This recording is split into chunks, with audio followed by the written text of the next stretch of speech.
Pada suatu hari, Siti yang sedang bermain handphone tidak sengaja melihat tentang kerajaan Hindu-Buddha. Lalu, ia pun bertanya kepada ayahnya. Ya, ayah tahu nggak cerita tentang kerajaan Hindu-Buddha? Ayah jadi teringat suatu cerita tentang kerajaan Hindu-Buddha. Cerita apa tuh ya? Kalau tidak salah itu berjudul Ken Arok dan Kededes. Wah, coba ceritain dong ya. Oke. Semuanya berawal dari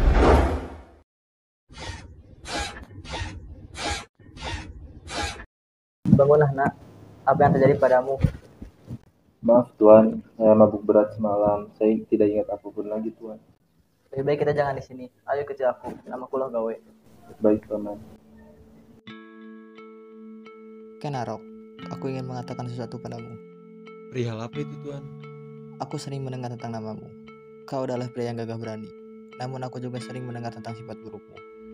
Jika kau ingin berubah, aku bisa membantumu. Aku tahu tempat di mana kau bisa berubah. Di mana itu Tuan? Di sana, kau akan mengabdi kepada Paduka Tunggal Ametung, penguasa daerah Tum Apel. Dia sedang mencari pengawal pribadi, dan aku sangat yakin kau akan diterima olehnya. Kenapa kau bisa seyakin itu Tuan? Jangan panggil Tuan, panggil saja Paman, biar lebih akrab. Baik Paman. Keesokan harinya, Logoy mengajak Ken Arok ke Tumapel untuk diperkenalkan kepada Tunggul Ametung. Salam Paduka. Salam.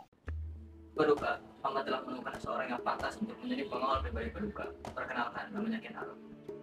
Suatu kehormatan bagiku Paduka, jikalau Paduka menerima hamba sebagai pengawal pribadi Paduka. Baik. Aku memang sudah membutuhkan pengawal pribadi. Kau tidak perlu khawatir, Ken Arok. Loh Gawe adalah orang kepercayaan. Maka sekarang kau kuterima sebagai pengawal pribadi. Terima kasih Paduka, saya akan bekerja sebaik mungkin. Istriku Ken Dedes, kemarilah. Iya Kanda, sebentar.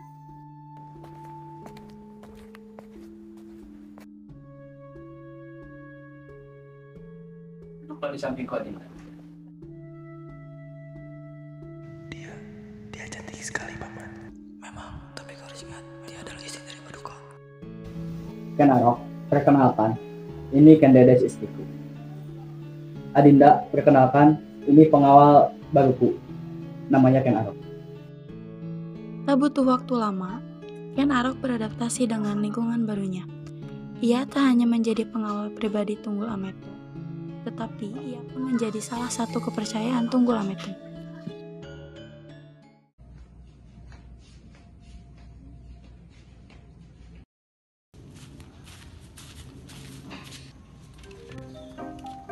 Tampan pria itu. Siapa ya kira-kira namanya? Manis senyumnya manis sekali lagi. Oh, ini kemana saja? Kau tidak tahu siapa dia? Memangnya dia siapa? Kamu tahu? Jelas aku tahu. Aku kan selalu tahu banyak hal, apalagi tentang pria setampan dia. Ya ampun, tampan sekali pria itu.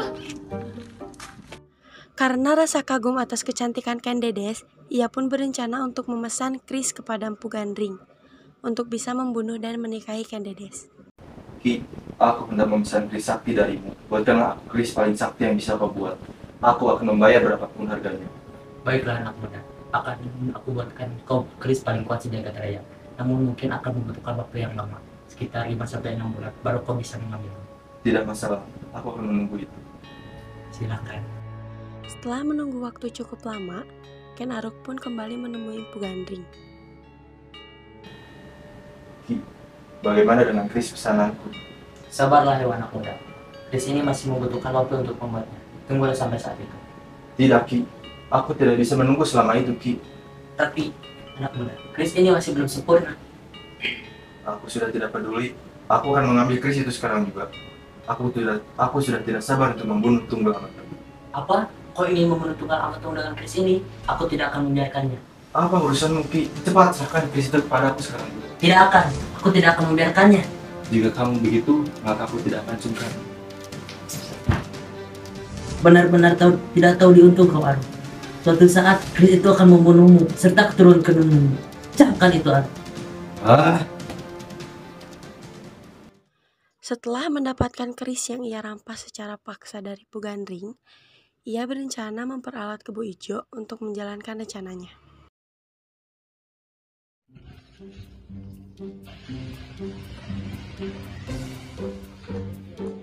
Hei, Karano, apa yang kau bawa itu? Boleh aku melihatnya?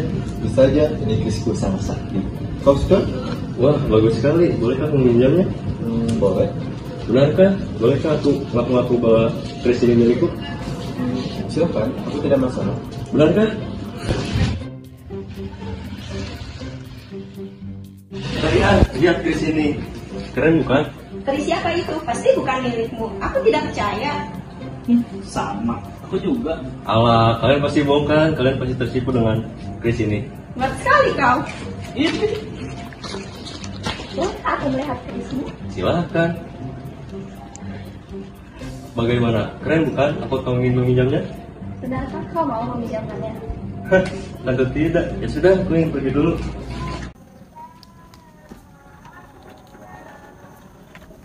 Hei, Kenaro, terima kasih telah memberikan keris ini kepadaku. Tidak masalah. Tapi kau jangan memberitahu semua orang bahwa ini keris milikku. Baiklah, aku tidak akan mengeluarkan keris ini. Karena aku membeli keris ini hanya untuk koleksiku saja. Sekali lagi terima kasih, Kenaro. Tidak masalah.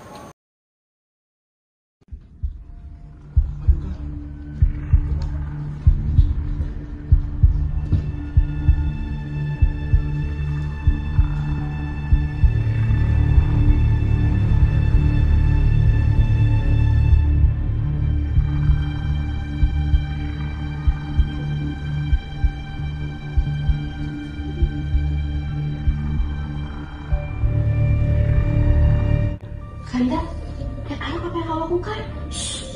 Aku lakukan ini untukmu, Kendedes. Ini demi kau, Kendedes. Untuk apa? Aku tahu kau tidak menyukai pria seperti dia. Aku tahu kau menangis setiap malam karena dia. Kau dari mana kau? Tidak penting. Prajurit, kemarilah. Tuan, apa yang terjadi kepada Paduka?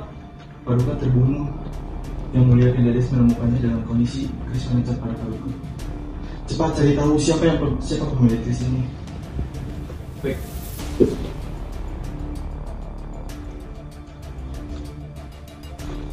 Sepertinya keris ini tidak asing. Tidak asing kan kamu? Ya. Keris ini milik Kebo Ijo.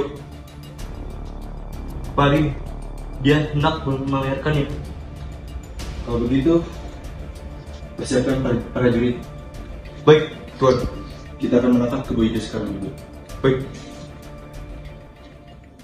Sebelum Kebo Ijo mengatakan fakta yang sebenarnya kepada semua orang, Ken Arok membunuh Kebo Ijo untuk menutupi kejahatannya dan berencana menikahi Kendedes.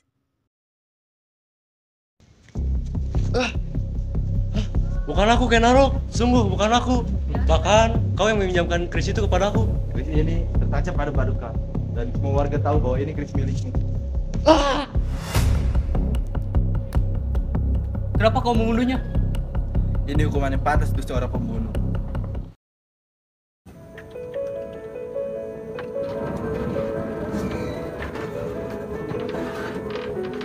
Kendedes, aku ingin membicarakan sesuatu denganmu. Sudah lama aku menyimpan perasaan ini. Aku mencintaimu. Maukah kau menikah denganku? Ya, bersedia.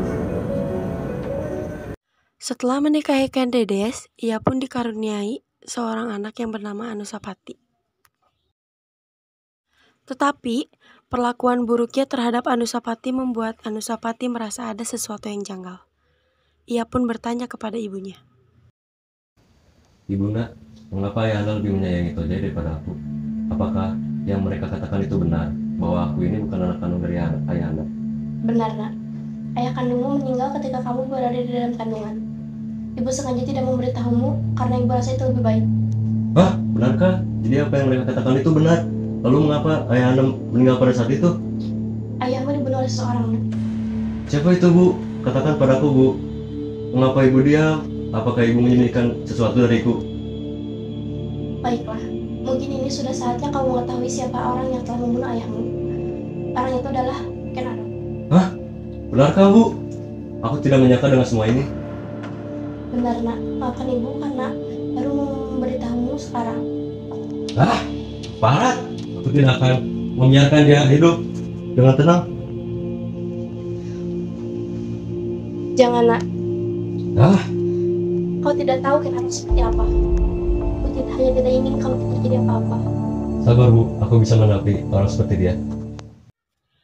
Anusapati yang berencana menaburkan obat tidur pada minuman yang akan diberikan kepada Ken Arok dan membuatnya terbunuh di tangan Kipalangsa sambil melihatnya dari balik jendela.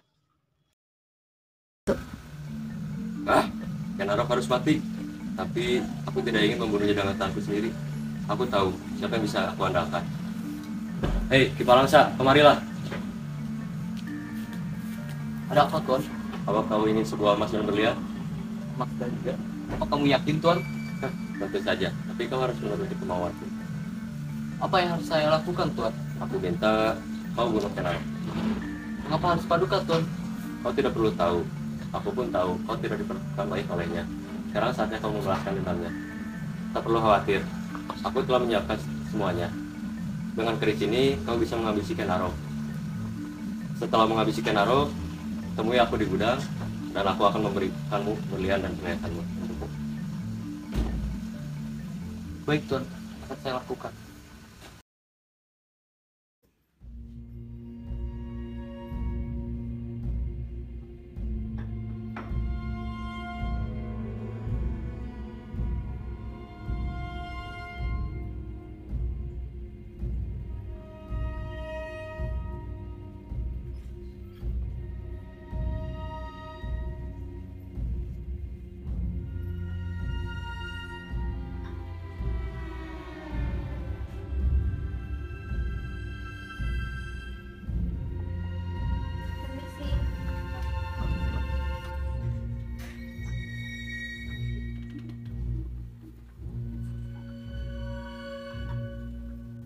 Ini ada minuman untuk Paduka.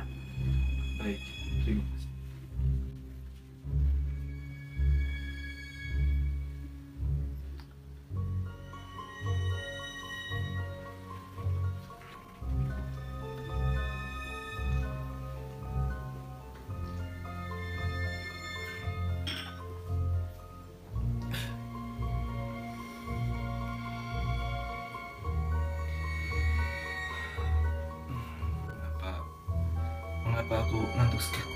Mengapa aku ngantuk sekali?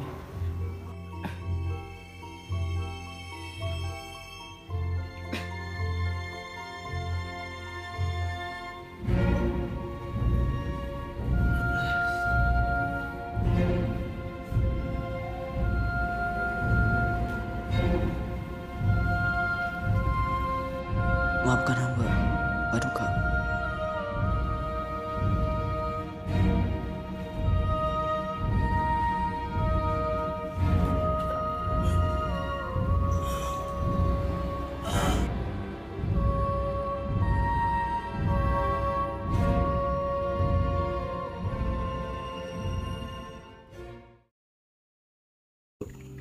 Jadi, seperti itulah ceritanya, Nak. Oh, jadi begitu. Ayah tahu dari mana cerita ini? Dulu, kisah ini diceritakan secara turun-temurun. Nah, setelah kamu mendengar cerita tersebut, pesan moral apa yang kamu dapat? Sesuatu yang dimulai dengan buruk akan berakhir dengan buruk juga. Itu benar sekali.